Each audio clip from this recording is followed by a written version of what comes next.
যৌথ পরিবারে বড় হয়েছি তো, তাই একা একা কিছু করতেও ভালো লাগে না, খেতেও ভালো লাগে না। হ্যালো ভিউয়ার্স, আসসালামু আলাইকুম। সবাই কেমন আছেন? আমি আলহামদুলিল্লাহ খুব ভালো আছি। খাদিজাস কিচেন থেকে আমি খাদিজা বলছি। আশা করি সবার সাথেই থাকবেন। তো চলেন দেখে নেওয়া যাক আজকে আমার আয়োজনে কি কি আছে। যে কথা বলছিলাম, রাতে যখন ঘুমাতে যাচ্ছি তখন বলছি কি, সবাইকে নিয়ে থাকতে থাকতে এমন একটা অভ্যাস হয়ে গেছে যে একা একা কোনো কিছু খেতে ভালো লাগে না, তাই মাঝে মাঝে বাহিরেও যাওয়া হয় না। তো আজকে তো সবাই বাসায় আছে, চলো আজকে মতিঝিল গিয়ে সকালে আমরা সবাই সকাল সকাল গিয়ে ঘরোয়া থেকে খিচুড়ি খেয়ে আসবো। আমার হাজব্যান্ড বললো কি, তুমি সকালে উঠে লক্ষ্মী মেয়ের মতন খিচুড়ি ঘরেই রান্না করো, ঘরোয়ার চেয়ে আরও ভালো হবে ইনশাল্লাহ। তো কী বলবো, আর কিছু বলার নেই। শুনে ঘুমিয়ে পড়লাম। সকালে উঠে এই যে খিচুড়ি রান্না শুরু করলাম। রাতে গরু মাংস রান্না করছিলাম, একটু ঝোল, ছোটোখাটো মাংস, তারপর তেল যা ছিল ওটা এবার মধ্যে দিয়ে দেবো।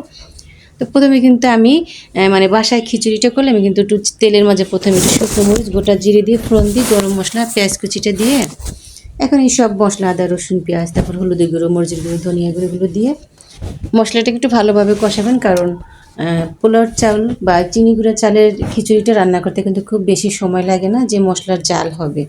তাই মশলাটা যত ভালো কষাবেন স্বাদটা তত ভালো আসবে।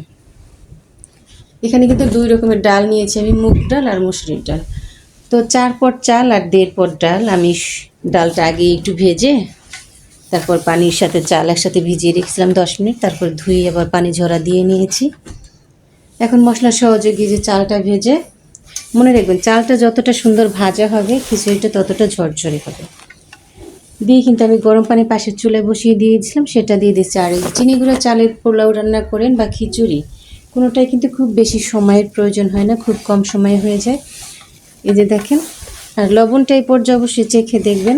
আমি কিন্তু মাংসের এই ঝোলটা যেটা বলছিলাম সেটা দিয়ে দিয়েছি যখন পানি দিয়েছি, তারপরেই এই যে পানিটা কিন্তু শুকিয়ে যাচ্ছে। এখন এই যে যখন গায়ে গায়ে চলে আসবে, আমি চুলাটা একেবারে মানে লো হিটে রেখে 5 মিনিট ঢাকা দিয়ে রাখবো।